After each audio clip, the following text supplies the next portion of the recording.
Hello everyone. मैं आशा करती हूँ कि आप सभी लोग ठीक होंगे। मैं मीनाक्षी आप सभी का स्वागत करती हूँ आज के सेशन में। यूपी की आगामी परीक्षाओं को ध्यान में रखते हुए यहाँ पर मैं घटना चक्र पूर्वावलोकन को डिस्कस करूँगी। तो जैसे कि आप जानते ही हो कि यूपी पीसीएस की परीक्षा अक्टूबर में है, तो मैं उम्मीद करती हूँ कि आपने अब तक सारे सब्जेक्ट को कंप्लीट कर लिया होगा और अब चीज़ों को रिवाइज करने का टाइम आ गया है। तो यहाँ हम घटना चक्र से सारे क्वेश्चन को रिवाइज करेंगे और ये आपकी सीरीज 60 दिनों में कंप्लीट हो जाएगी। तो चलिए शुरू करते हैं। तो सबसे पहले देखिए यहाँ देखिए, प्राचीन भारत को हम लिपि के अकॉर्डिंग हम 3 भागों में विभाजित करते हैं। पहला है हमारा प्रागैतिहासिक काल, जहाँ पर कोई भी लिपि के साक्ष्य नहीं मिलते हैं। तो इसका एग्जाम्पल हो जाएगा हमारे यहाँ पर पाषाणकालीन सभ्यता। दूसरा है हमारा आद्य ऐतिहासिक काल, जहाँ पर हमें लिपि के साक्ष्य तो मिलते हैं, लेकिन वो अपठित या दुर्भिद होने के कारण उनसे कोई निष्कर्ष नहीं निकाला जा सकता। तो इसका एग्जाम्पल है हमारा ये सिंधु घाटी की सभ्यता और ताम्र सभ्यता। तीसरा है हमारा ऐतिहासिक काल। तो इसका एग्जाम्पल हो जाएगा हमारे पास 6ठी शताब्दी पूर्व के आसपास का ऐतिहासिक काल। इसके बाद पाषाण काल को भी उपकरणों की भिन्नता के आधार पर 3 भागों में विभाजित किया जाता है। पहला है हमारा पूर्व पुरापाषाण काल, जहां हमें क्रोड उपकरण मिलते हैं, जैसे कि हस्तकुटार, खंडक एवं विदारडी। दूसरा है हमारा मध्य पुरापाषाण काल, जहां से हमें फलक उपकरण देखने को मिलते हैं और इसी आधार पर फलक संस्कृति भी कहते हैं। तीसरा है हमारा उच्च पुरापाषाण काल, जहां से हमें तक्षिणी, खुरसनी आदि उपकरण देखने को मिलते हैं। इसके अलावा भी हमें 2 संस्कृतियां और देखने को मिलती हैं। तो पहला है हमारा पंजाब की सोहन नदी घाटी से चापर चॉपिंग पेबुल संस्कृति के उपकरण मिलते हैं, और दूसरा है मद्रास के समीप बदमतुरे तथा अतिरंपक्कम से हैंडैक संस्कृति के उपकरण जो है वो प्राप्त होते हैं। इस संस्कृति के अन्य उपकरण जो है वो क्लीवर, स्क्रैपर आदि हैं। आगे देखते हैं रॉबर्ट ब्रूस फुट, जो कि इंडियन जियोलॉजिकल सर्वे के पुरातत्वविद और वैज्ञानिक थे। इन्होंने पल्लवरम नामक स्थान से पहला इंडेक्स प्राप्त किया था और उनके मित्र विलियम किंग ने अतिरंपक्कम से पूर्व पाषाण काल के उपकरण खोज निकाले थे। इसके बाद बेलन घाटी में इलाहाबाद विश्वविद्यालय के जी.आर. शर्मा के निर्देशन में अनुसंधान किया गया।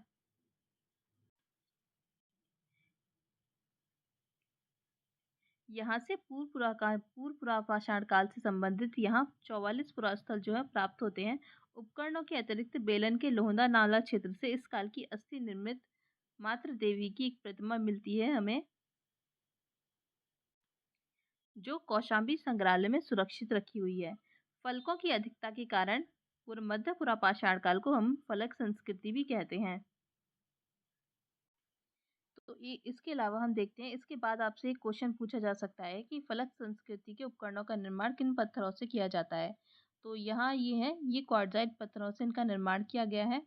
और पूरा पाषाणकालीन मानव का जीवन पूर्णतः प्राकृतिक था। वे शिकार पर निर्भर रहते थे और उनका भोजन जो था मांस और कंदमूल हुआ करता था। अग्नि के प्रयोग से ये अपरिचित थे और इस युग का मानव जो था वो शिकारी और खाद्य संग्राहक ही था।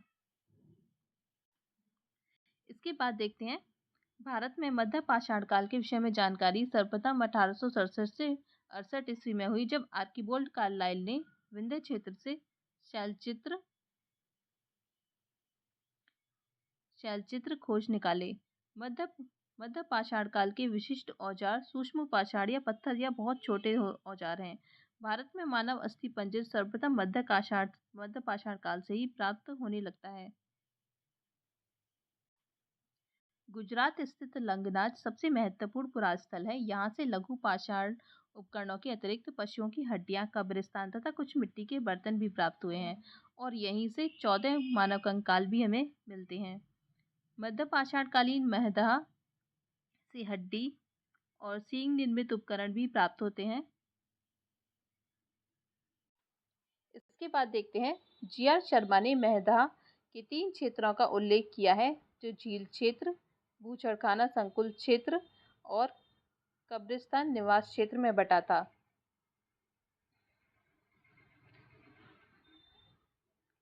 बूचड़खाना संकुल क्षेत्र से ही हड्डी व सींग निर्मित उपकरण और आभूषण बड़े पैमाने पर पाए गए हैं।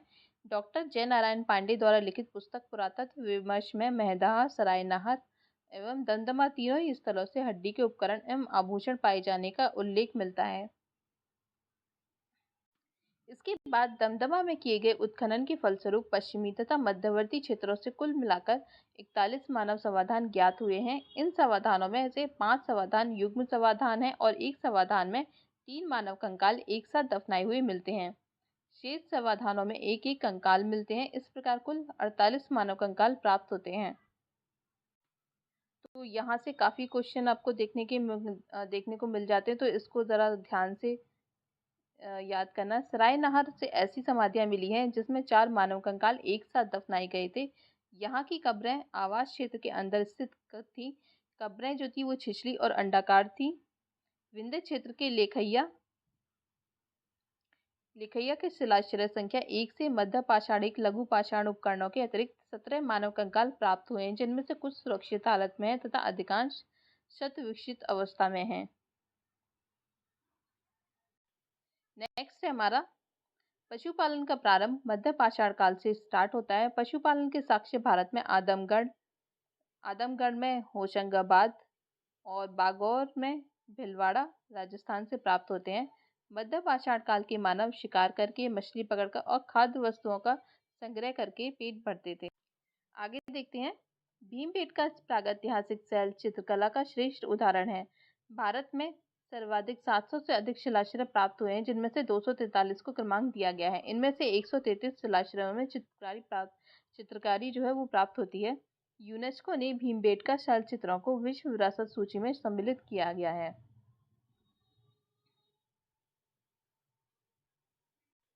आगे देखते हैं। सर्वप्रथम खाद्यान्नों का उत्पादन नवपाषाण काल से स्टार्ट हुआ था।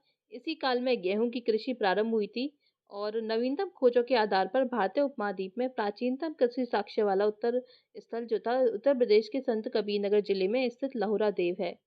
यहाँ से 9000 से 7000 ईस्वी पूर्व मध्य के चावल के साक्ष्य प्राप्त होते हैं। इससे पहले जो क्षेत्र था वो मेहरगढ़ था। इसके अलावा प्राचीनतम चावल के साक्ष्य वाला स्थल जो है वो कोल्डी हवा है। इलाहाबाद जिले में बेलन नदी के तट पर स्थित यहाँ से 6500 ईस्वी पूर्व के चावल की भूसी के साक्ष्य मिलते हैं। और ये चीन के यांगची नदी घाटी क्षेत्र में लगभग 7000 ईस्वी पूर्व चावल उगाया गया था। मक्का जो था वो लगभग 6000 ईस्वी पूर्व का प्रथम साक्ष्य मैक्सिको में पाया गया है। और बाजरा 5500 ईस्वी पूर्व चीन में, सोरगम 5000 ईस्वी पूर्व अफ्रीका में, दाई 5000 ईस्वी पूर्व में दक्षिण पूर्व एशिया में तथा जई 2300 ईस्वी पूर्व में यूरोप में सर्वप्रथम उगाया गया था।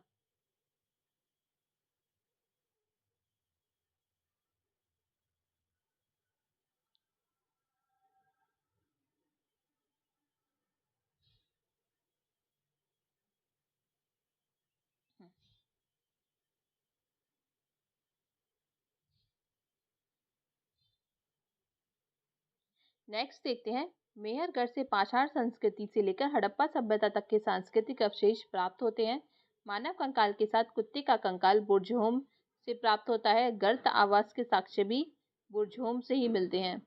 इस पुरास्थल की खोज वर्ष 1935 में डी टेरा एवं पीटरसन ने की थी। गुफकराल कश्मीर में स्थित नवपाषाणिक स्थल है।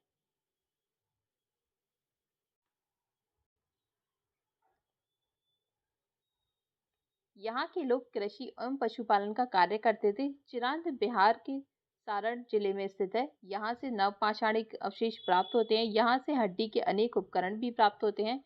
यहाँ से प्राप्त उपकरण हिरण के सींगों से निर्मित हैं। नवपाषाण युगीन दक्षिण भारत में मृतक को दफनाने के स्थल के रूप में बृहत पाषाण स्मारकों की पहचान की गई है। नवपाषाणकालीन स्थल पुरास्थल से राख के टीले कर्नाटक में मैसूर के पास वेल्लारी जनपद में स्थित रंगनकल्लू नामक स्थान से प्राप्त होते हैं। पिकलीहल, उतनूरू आदि स्थलों से भी राख के टीले मिलते हैं। ये राख के टीले नवपाषाण युगीन पशुपालक समुदायों के मौसमी शिविरों के जले अवशेष हैं। आग का प्रयोग नवपाषाण काल की महत्वपूर्ण उपलब्धि थी। आगे देखते हैं। धातुओं में सबसे पहले तांबे का प्रयोग हुआ था। इस चरण में पत्थर एवं तांबे के उपकरणों का साथ साथ प्रयोग जारी रहा। इसी कारण इसे ताम्र पाषाणिक संस्कृति कहा जाता है। ताम्र पाषाण संस्कृति का अर्थ है पत्थर एवं तांबे के प्रयोग की व्यवस्था। भारत में ताम्र पाषाण युग की बस्तियां दक्षिण पूर्वी राजस्थान, पश्चिमी मध्य प्रदेश, पश्चिमी महाराष्ट्र तथा दक्षिण पूर्वी भारत में पाई गई हैं। आगे देखते हैं। दक्षिण पूर्वी राजस्थान में अनेक पुरास्थलों की खुदाई हुई है। ये है अहाड़, बालाथल, बागौर, औजियाना एवं गुलिंद। ये पुरास्थल बनास घाटी में स्थित है। बनास घाटी में स्थित होने के कारण इसे बनास संस्कृति भी कहते हैं। नेक्स्ट चलते हैं। अहाड़ का प्राचीन नाम ताम्बवंती अर्थात तांबा वाली जगह है। गिलुंद, बालाथल, ओजियाना में घरों को चार दीवारी से घेरा गया है। अहाड़ के पास गिलुंद में मिट्टी की इमारत बनी है, किंतु कहीं कहीं पक्की ईंटें भी लगी हुई थी। नेक्स्ट है हमारा, गिलुंद में तांबे के टुकड़े मिले हैं। अहाड़ संस्कृति 2100 से 1500 ईस्वी पूर्व ये 1500 ईस्वी पूर्व के आसपास थी। अन्य ताम्र पाषाणिक संस्कृतियों से ये भिन्न थी, क्योंकि जहाँ दूसरे केंद्रों में लाल एवं काले लेप के मृदभांड बने हैं, वहीं यहाँ पर इस लेप के ऊपर सफेद रंग से चित्रकारी की गई है। कृष्ण लोहित मृदभांड परंपरा विशिष्ट रही है यहाँ की।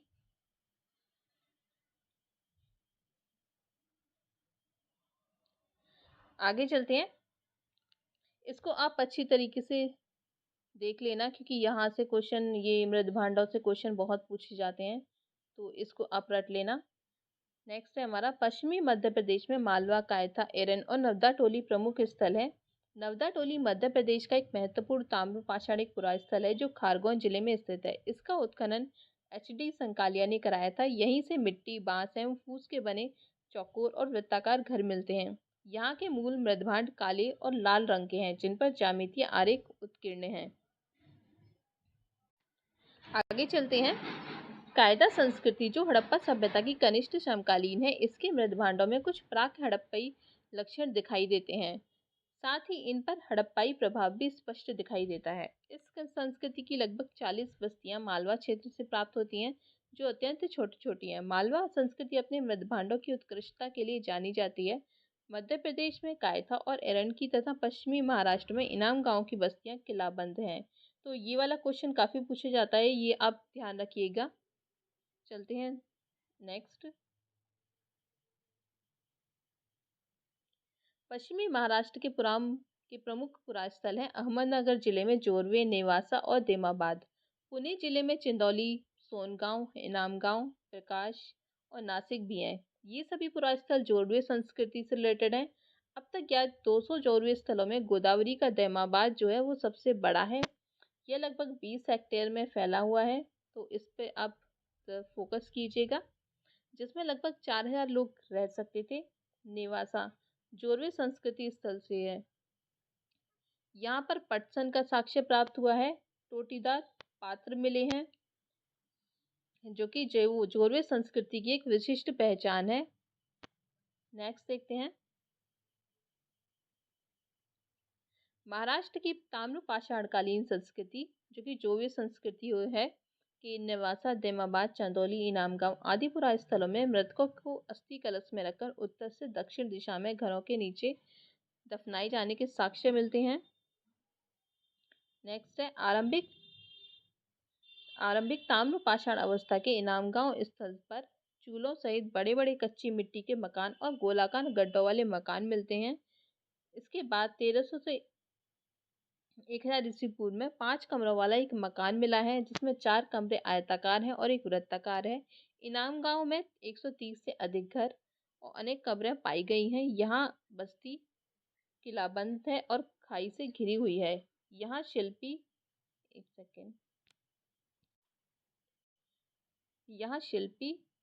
या पंसारी लोग पश्चिम छोर पर रहते थे, जबकि सरदार जो थे वो प्राय केंद्र स्थल पर रहते थे। यहाँ से अन्नागार भी मिला है। पूर्वी भारत में गंगा तटवर्ती चिरांद के अलावा पश्चिम बंगाल के बर्धवान जिले के पांडु राजार डिबी और वीरभूम जिले में महिषदल उल्लेखनीय ताम्रकालीन स्थल हैं। तो ये आप याद रख लेना, क्योंकि कभी कभी स्थलों से रिलेटेड भी आयोग पूछ लेता है। इसके बाद कुछ अन्य पुरास्थल जहाँ खुदाई हुई है वे हैं बिहार में सैनुवार, सोनपुर, दाराडी तथा पूर्वी उत्तर प्रदेश में खैराडी और नरहन। बिहार, महाराष्ट्र और मध्य प्रदेश में रहने वाले लोग टोटी वाले अजल पात्र, गोड़ीदार तश्तरियाँ और गोड़ीदार कटोरे बनाते थे। दक्षिण पूर्वी राजस्थान, पश्चिमी मध्य प्रदेश, पश्चिमी महाराष्ट्र और अन्यत्र रहने वाले ताम्रपाषाण युग के लोग मवेशी पालन और कृषि करते थे। वे गाय, भेड़, बकरी और भैंस रखते थे और हिरण का भी शिकार करते थे। यहाँ से ऊँट के अवशेष प्राप्त होते हैं। ये इस पे फोकस कीजिएगा। मुख्य अनाज जो थे वो गेहूँ और चावल के अतिरिक्त बाजरे की भी यहाँ पे खेती होती थी। नेक्स्ट देखते हैं। ताम्रपाषाण युग के लोग शिल्पकर्म में निस्संदेह बड़े दक्ष थे और पत्थर का काम भी अच्छा करते थे। वे कार्नेलियन, स्टेटाइट और क्वार्ट्ज क्रिस्टल जैसे अच्छे पत्थरों के मनके या गुटकाएं भी बनाते थे। वे लोग कताई और बुनाई जानते थे क्योंकि मालवा में चरखे और तकलियां मिली हैं। इसके अलावा महाराष्ट्र में कपास, सन और सेमल की रुई के बने धागे भी मिलते हैं। इनाम गांव में कुंभकार, धातुकार, हाथी दांत के शिल्पी, चुनाव बनाने वाले और खिलौने की मिट्टी की मूर्तियां बनाने वाले कारीगर भी दिखाई देते हैं। इनाम गांव में मातृ देवी की प्रतिमा मिली है जो पश्चिमी एशिया में पाई जाने वाली ऐसी प्रतिमा की प्रतिरूप है। नेक्स्ट देखते हैं। मालवा और राजस्थान में ली रूढ़ शैली की से बनी मिट्टी की वृषभ मूर्तियां यह सूचित करती हैं कि यह वृषभ धार्मिक पंथ का प्रतीक था। यहाँ पर आगे देखते हैं। पश्चिमी महाराष्ट्र की चंदौली और नेवासा बस्तियों में कुछ बच्चों के गलों में तांबे के मनकों का हार पहनाकर उन्हें दफनाया गया है, जबकि अन्य बच्चों की कब्रों में सामान के तौर पर कुछ बर्तन मात्र हैं। महाराष्ट्र में मृतक को उत्तर दक्षिण दिशा में रखा जाता था, किंतु दक्षिण भारत में पूर्व पश्चिम की दिशा में। आगे देखते हैं। पश्चिमी भारत में लगभग संपूर्ण सावधान प्रचलित था, जबकि पूर्वी भारत में आंशिक सावधान चलता था। सबसे बड़ी निधि मध्य प्रदेश के गोंगेरिया से प्राप्त होती है। इसमें 424 तांबे के औजार एवं हथियार तथा 102 चांदी के पतले तार मिले हैं। नेक्स्ट देखते हैं। कायथा के घर में तांबे के 28 कंगन और 2 अद्वितीय ढंग की कुल्हाड़ियां पाई गई हैं। इसी स्थान में स्टेटाइट और कार्लाइन जैसे कीमती पत्थरों की गोलियों के हार पात्रों में जमा किए गए हैं। गणेश्वर स्थल राजस्थान में खेतरी ताम्रपट्टी के सीकर झुंझुनू क्षेत्र के तांबे की समृद्ध खानों के निकट पड़ता है।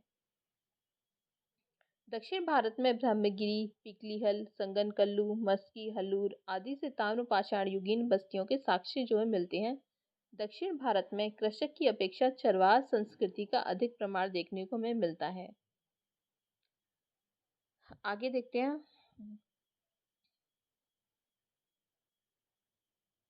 भारत में सर्वप्रथम 1861 ईस्वी में अलेक्जेंडर कनिंघम को पुरातत्व सर्वेक्षक के रूप में नियुक्त किया गया था और 1871 ईस्वी में पुरातत्व सर्वेक्षण को सरकार के एक विभाग के रूप में गठित किया गया था। वर्ष 1901 में लॉर्ड कर्जन के समय में इसे भारतीय पुरातत्व सर्वेक्षण के रूप में केंद्रीकृत किया गया।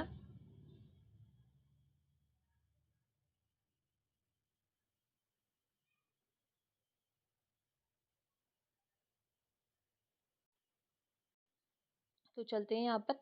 वर्ष 1901 में लॉर्ड कर्जन के समय इसे भारतीय पुरातत्व सर्वेक्षण के रूप में केंद्रीकृत कर जॉन मार्शल को इसका प्रथम महानिदेशक बनाया गया था और वर्ष 1902 में जॉन मार्शल ने कार्यभार ग्रहण किया। चलिए आगे क्वेश्चन देखते हैं हम। तो चलिए अब यहाँ से हमारे क्वेश्चन जो है शुरू हो जाते हैं। तो हमारा पहला क्वेश्चन है, रॉबर्ट ब्रूस फूट थे एक भूगर्भ वैज्ञानिक, पुरातत्वविद, पुरावनस्पति शास्त्री या इतिहासकार। तो ये हमारा आंसर हो जाएगा यहाँ पर हमारा भूगर्भ वैज्ञानिक और पुरातत्वविद। ठीक है, चलते हैं नेक्स्ट। तो चलिए नेक्स्ट क्वेश्चन है हमारा, कोपेनहेगन संग्रहालय की सामग्री से पाषाण, कांस्य और लोह युग का त्रियुगीय विभाजन किया गया था। तो ये विभाजन जो था हमारा किसने किया था? ये था हमारा थॉमसन ने किया था। तो ये आ जाएगा यहाँ पर। नेक्स्ट क्वेश्चन देखते हैं हम। तो ये है हमारा, उत्खनित प्रमाणों के अनुसार पशुपालन का प्रारंभ कब हुआ था? तो यहाँ पर हमारा आ जाएगा ये मध्य पाषाण काल। और इसकी और यहाँ पर इसका एक्सप्लेनेशन भी देखते रहिएगा। ये देखिए कि साक्ष्य जो थे भारत में आदमगढ़, होशंगाबाद, मध्य प्रदेश तथा बागौर, भीलवाड़ा राजस्थान से मिले हैं। तो घटना चक्र के ये सारे एक्सप्लेनेशन भी बहुत इंपॉर्टेंट होते हैं, इससे और भी क्वेश्चन बनने के चांसेस होते हैं। तो अब नेक्स्ट चलते हैं हम।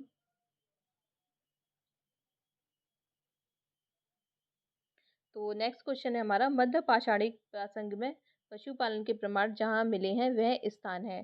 तो इसका हो जाएगा आदमगढ़। नेक्स्ट है हमारा,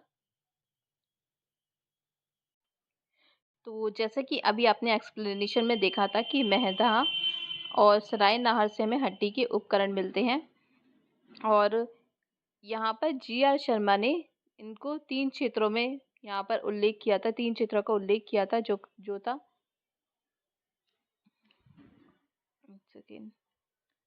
एक तो था झील क्षेत्र, भूचड़खाना संकुल क्षेत्र और कब्रिस्तान निवास क्षेत्र में बटा था। तो यहाँ पर हमें वो हड्डी और सींग निर्मित उपकरण जो है वो प्राप्त होते हैं। चलते हैं नेक्स्ट।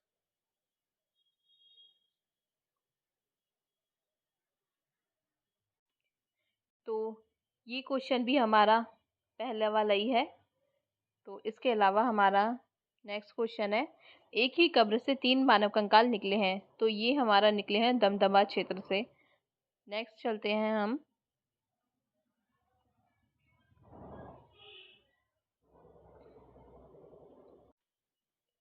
तो इस क्वेश्चन का आप एक्सप्लेनेशन भी देखते रहिए। तो यहाँ से हमें कुल मिलाकर 41 मानव समाधान मिले थे, जिनमें हमें 5 जो थे वो युग्म थे और एक समाधान जो था, एक में 3 मानव कंकाल जो हमें मिले थे, और शेष समाधानों में एक एक कंकाल जो है हमें मिले थे। चलते हैं आगे के।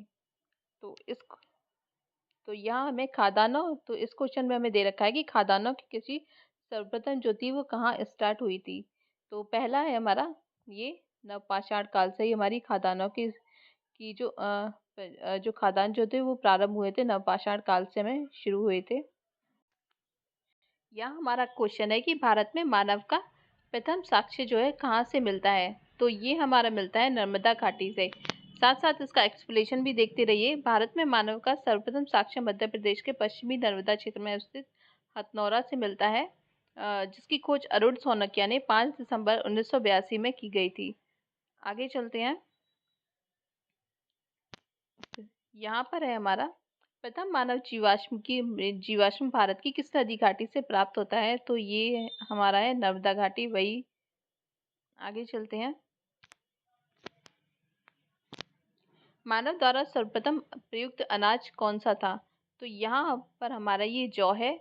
ठीक है, तो काफ़ी लोग गलती करेंगे कि यहाँ पर ये चावल या फिर कुछ लोग लगा देंगे बाजरा। तो आपको ध्यान रखना है कि आपको आपको ध्यान से ये सारे ऑप्शन देखने हैं। और आप इसके अलावा यहाँ पर ये एक्सप्लेनेशन भी इसका पढ़ते रहिए। एक्सप्लेनेशन से क्या होता है कि हमें जो चीज़ें जो हमें पढ़ी होती हैं वो हमारा जो हम क्वेश्चन करते हैं तो हमें काफ़ी कन्फ्यूज़न होती है। तो उस कन्फ्यूज़न को दूर करने के लिए आप इस एक्सप्लेनेशन को पढ़ते रहिए। तो इसमें देखिए यहाँ पर दे रखा है, आधुनिक मानव समाज द्वारा मुख्य रूप से 8 खाद्यान्न अनाजों का उपयोग किया गया था। जौ, गेहूं, चावल, मक्का, बाजरा, सोरगम, राई एवं जाई। अनाजों के पौधे विभिन्न क्षेत्रों में जंगली घास के रूप में विद्यमान थे, जिन्हें बीजों के रूप में अलग अलग क्षेत्रों में अलग अलग समय पर मानव ने उगाया। वैश्विक दृष्टि से देखा जाए तो सर्वप्रथम जौ जो था 8000 ईस्वी पूर्व के आसपास भूमध्य सागर एवं ईरान के मध्य स्थित पश्चिमी एशिया के देश में मानव द्वारा उगाया गया था। बाद में लगभग इन्हीं क्षेत्रों में 8000 ईस्वी पूर्व के आसपास ही गेहूं भी उगाया जाने लगा। तो इसको आप अच्छे से पढ़िए। चलते हैं आगे।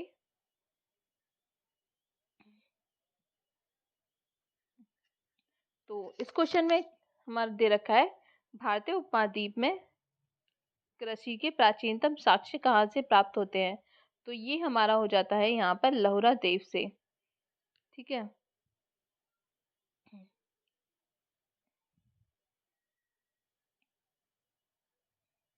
तो नवीनतम खोजों के आधार पर भारतीय उपमहाद्वीप में प्राचीनतम कृषि साक्ष्य वाला उत्तर प्रदेश का संत कबीर नगर जिले में स्थित लहुरा देव है। पहले क्या था? पहले जो था वो मेहरगढ़ था ये। ठीक है।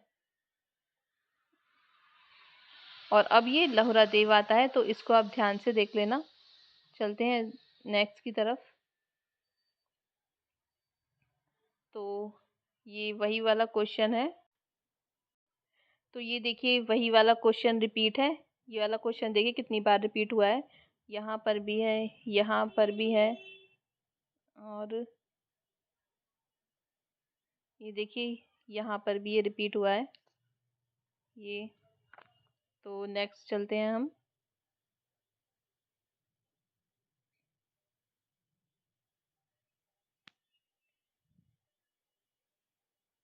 तो ये देखिए यहाँ पर भी ये रिपीट हुआ है, और यहाँ पर भी ये रिपीट हुआ है ये क्वेश्चन। तो अब यहाँ देखते हैं। तो इस क्वेश्चन में देखिए, निम्नलिखित में से किन स्थानों से मध्य पाषाण काल में पशु पालन के प्रमाण जो है मिलते हैं? तो यहाँ पर ये हमारा बागौर है, तो इसको आप ध्यान रखिएगा। ये अभी यूपीपीसीएस 2018 में ये वाला क्वेश्चन पूछा गया था, तो इसको आप याद रखना। चलते हैं नेक्स्ट।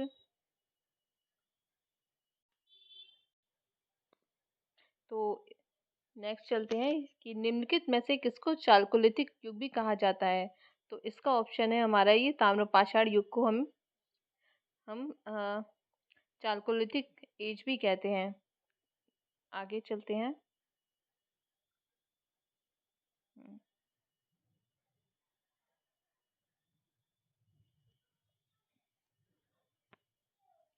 तो यहाँ हमें पूछा गया है कि आहड़ सभ्यता के बारे में निम्न कथनों पर विचार कीजिए। तो पहला है हमारा, आहड़वासी तांबा गलाना जानते थे जो कि सही है। ये लोग चावल से परिचित नहीं थे, तो ये हमारा गलत हो जाएगा। धातु का काम आहड़ वासियों की अर्थव्यवस्था का एक साधन था, क्योंकि तांबा गलाना जानते थे, तो ये तो सही होगा। और यहाँ से काले रंग के मृदभांड मिले हैं जिन पर सामान्यतः सफेद रंग के ज्यामितीय आकृतियां उकेरी गई हैं, जो कि अभी आपने देखा था चैप्टर में। तो ये भी सही है हमारा। तो ऑप्शन हो जाएगा हमारा ये ऑप्शन हो जाएगा हमारा यहाँ से। ये देखिए एक्सप्लेनेशन भी देखिए आप इसकी। हार जो था दक्षिणी पूर्वी राजस्थान में स्थित एक प्रमुख ताम्र पाषाणिक संस्कृति का एक स्थल है। अहाड़ संस्कृति के लोग मूलतः कृषक एवं पशुपालक थे। वे गेहूं, जौ तथा चावल से परिचित थे। अहाड़ का एक नाम तामवंती है, जिससे सूचित होता है कि यह ताबा, यहाँ ताबा बहुतायत में उपलब्ध था। यहाँ के निवासी तांबे को गलाकर मनचाही वस्तु तैयार करते थे। धातु का काम अहाड़ वासियों की अर्थव्यवस्था का एक प्रमुख साधन था। यहाँ से काले रंग के मृदभांड की प्राप्ति होती है, ये देखिए, जिन पर सामान्यतः सफेद रंग से ज्यामितीय आकृतियां उकेरी गई हैं। चलिए नेक्स्ट चलते हैं।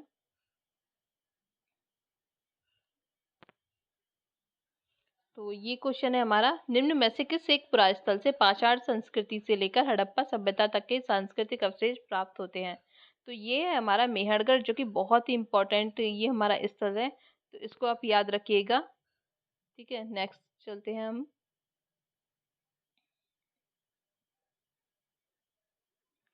तो यहाँ हमारा नवदा टोली का उत्खनन जो था वो किसने किया था? तो ये थे HD संकालिया ने। तो एक्सप्लेनेशन है इसका कि दक्कन कॉलेज पूना के प्रोफेसर थे, और ये स्थल जो था महाद्वीप का सबसे विस्तृत खनिज ताम्र पाषाणिक ग्राम स्थल था, और जिसकी स्थिति जो थी ईस्वी पूर्व 1600 से 1300 ईस्वी के मध्य जो है निर्धारित की गई थी। चलते हैं नेक्स्ट की तरफ।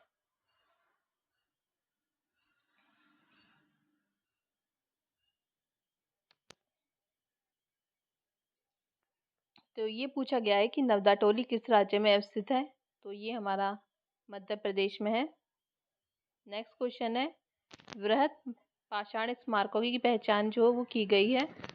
सेकेंड तो सन्यासी गुहाओं के रूप में गलत है, तो ये यहाँ हो जाएगा मृतकों को दफनाने के स्थान के रूप में। इसका एक्सप्लेनेशन देख लेते हैं। तो नवपाषाण युगीन दक्षिण भारत में शवों को विभिन्न प्रकार की समाधियों में दफनाने की परंपरा विद्यमान थी। इन समाधियों को जो विशाल पाषाण खंडों से निर्मित है वृहद पाषाण या मेगालिथ के नाम से जाना जाता है। इनको लाइक सिस्टर समाधि, पिट, सर्कल, तो ये इतना इम्पोर्टेंट नहीं है। तो चलिए देखते हैं नेक्स्ट। यहाँ पर है राग का टीला निम्नलिखित में से किस नवपाषाणिक स्थल से संबंधित है। तो ये हो जाएगा हमारा संगनकल्लू से रिलेटेड, जो कि कर्नाटक में मैसूर के पास बेल्लारी जनपद में स्थित संगनकल्लू नामक नवपाषाणकालीन पुरास्थल से राग के टीले मिलते हैं। नेक्स्ट देखते हैं भीमबेटका किसके लिए प्रसिद्ध है। तो ये हमारा हो जाएगा गेहूं एक गुफाओं के शिला चित्र से रिलेटेड। आगे चलते हैं।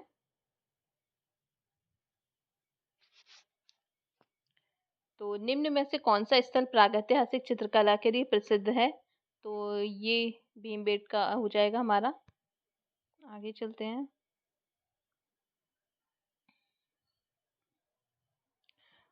तो इस क्वेश्चन में पूछा गया है कि भीमबेटका की गुफाएं जो है कहाँ स्थित हैं। तो ये हमारा अब्दुल्लागंज रायसेन में। तो इसे आप रट लीजिएगा काफी अच्छी तरीके से। आगे चलते हैं। भारत में किस शैलाश्रय से सर्वाधिक चित्र जो है प्राप्त होते हैं। तो ये हमारा हो जाएगा भीमबेटका से। नेक्स्ट चलते हैं। तो इसमें दे रखा है निम्नलिखित में से किस भारतीय पुरातत्वविद ने पहली बार भीमबेटका गुफा को देखा और उसके चलचित्रों को प्रागैतिहासिक महत्व को खोजा। तो ये हो जाएगा हमारा वीएस वांकणकर। तो इसका एक्सप्लेनेशन भी आप देख लीजिए कि इसकी खोज जो थी 1957 में वीएस वांकणकर ने की थी और यूनेस्को ने इसे विश्व विरासत सूची में शामिल किया हुआ है। तो आगे चलते हैं। ये क्वेश्चन भी सेम है।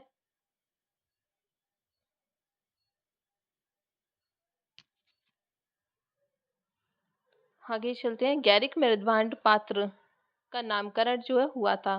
तो ये हमारा हुआ था हस्तिनापुर में। इसको आप रट लीजिए। नेक्स्ट क्वेश्चन की तरफ चलते हैं।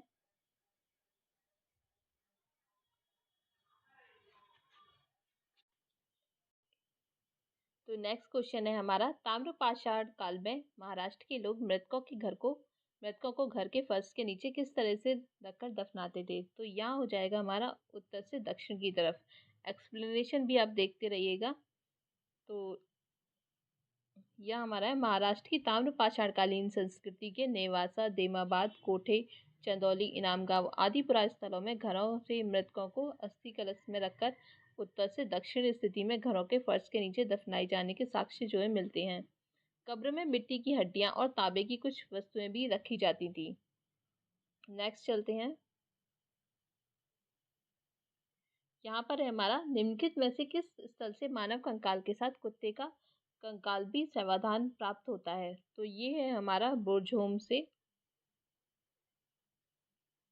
तो जम्मू कश्मीर में श्रीनगर के निकट स्थित उत्तर पश्चिम में स्थित बुरझोम से नवपाषाणिक अवस्था में मानव कंकाल के साथ कुत्ते का कंकाल भी शवदान से प्राप्त हुआ है। गर्तावाश भी यहाँ की प्रमुख विशेषता है। तो आगे चलते हैं। तो देखिए ये क्वेश्चन भी वही रिपीट हुआ है हमारा, और यहाँ भी ये क्वेश्चन रिपीट हुआ है। तो आगे चलते हैं हम।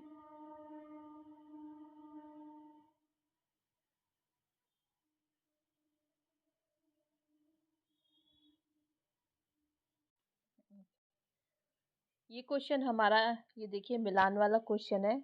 तो इसमें हमें देखना है। पहला दे रखा है हमारा बुरझोम, जो कि शल्कर देव मंदिर। दूसरा है हमारा चंद्रकेतुगढ़, इसमें टेराकोटा कला है। गणेश्वर है, ताम्र ताम्र कलाकृतियाँ हैं।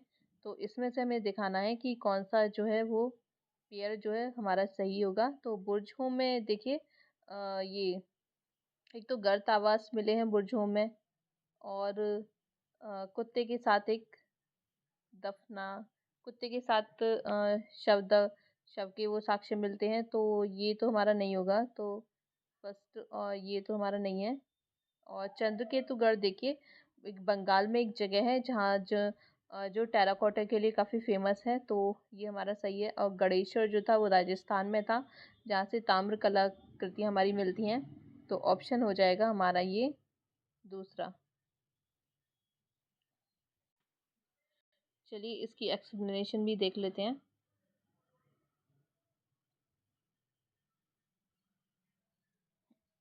तो देखिए, बुर्जुम नामक नवपाषाणिक पुरास्थल जम्मू कश्मीर में स्थित है। इस पुरास्थल की खोज 1935 में डीटेलर पीटरसन ने की थी। इस पुरास्थल से गर्तावास के साक्ष्यों की प्राप्ति होती है। और चंद्रकेतुगढ़ जो था वो वेस्ट बंगाल में स्थित एक प्रमुख ऐतिहासिक पुरातात्विक स्थल है, जो विद्याधर नदी के तट पर अवस्थित है। यहाँ से ऐतिहासिक काल के टेराकोटा काल के कई उदाहरण प्राप्त होते हैं, जो तत्कालीन शिल्प कौशल का एक असामान्य विशेषता प्रदर्शित करता है। गणेश्वर राजस्थान प्रांत में स्थित एक प्रमुख ताम्रपाषाणिक पुरास्थल था। ठीक है, अब आगे चलते हैं हम।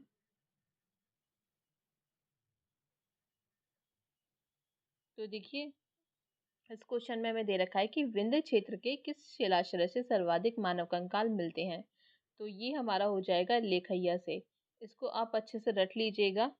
तो एक्सप्लेनेशन है हमारा, डॉक्टर जे.एन. पांडे की पुस्तक पुरातत्व विमर्श के अनुसार विंध्य क्षेत्र के लेखैया के शिलाश्रय संख्या 1 से मध्य पाषाणिक लघु पाषाण उपकरणों के अतिरिक्त 17 मानव कंकाल प्राप्त होते हैं, जिनमें से कुछ सुरक्षित हालत में है और कुछ क्षत विक्षत अवस्था में प्राप्त होते हैं। ठीक है, नेक्स्ट है हमारा, ये हमारा स्टेटमेंट वाला क्वेश्चन है। तो यहाँ पर स्टेटमेंट दे रखा है, एक सेकेंड। तो हमारा स्टेटमेंट दे रखा है, विंध्य क्षेत्र के पाषाण युगीन लोगों ने नूतन भूतल काल के अंत में गंगा घाटी में प्रवर्जन किया। ये हमारा स्टेटमेंट दे रखा है। अभी आगे देखते हैं। चलिए आगे है हमारा, तो यहाँ पे हमारा रीजन दे रखा है, जलवायु परिवर्तन के कारण इस काल में शुष्कता का चरण था। तो ये है हमारा एक्सप्लेनेशन में। देखिए विंध्य क्षेत्र के पाषाण युगीन लोगों ने नूतन भूतल काल के अंत में गंगा घाटी में प्रव्रजन किया। तो इसका हो जाएगा हमारा ये रीजन है हमारा, जलवायु परिवर्तन के कारण इस काल में शुष्कता का चरण था। तो इसका आंसर हो जाएगा ए, और दोनों ये सही हैं, और आर ए की सही व्याख्या करता है। क्योंकि देखिए धीरे धीरे जो था वो गर्मी बढ़ने लगी थी उस। तो देखिए जी.आर. शर्मा ने सराय नाहर में खुदाई के बाद ये अवधारणा दी कि नूतन भूतल काल के अंत में सूखे के कारण विंध्य क्षेत्र में भोजन की कमी के कारण लोगों ने गंगा घाटी क्षेत्र में प्रवास किया था। तो ये इसका सही रीजन है। नेक्स्ट है हमारा, भारतीय पुरातत्व सर्वेक्षण निम्नलिखित मंत्रालयों में से किसका संलग्न कार्यालय है। तो ये है हमारा संस्कृति मंत्रालय का।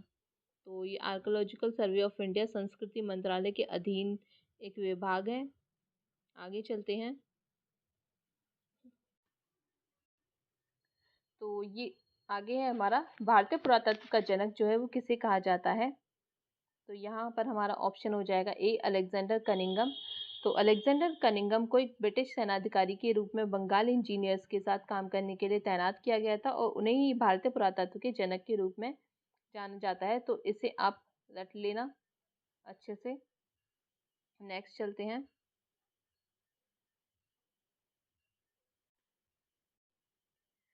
नेक्स्ट है हमारा, राष्ट्रीय मानव संग्रहालय कहाँ पर है। तो ये हमारा भोपाल में है। इसे आप अच्छे से याद कर लेना। तो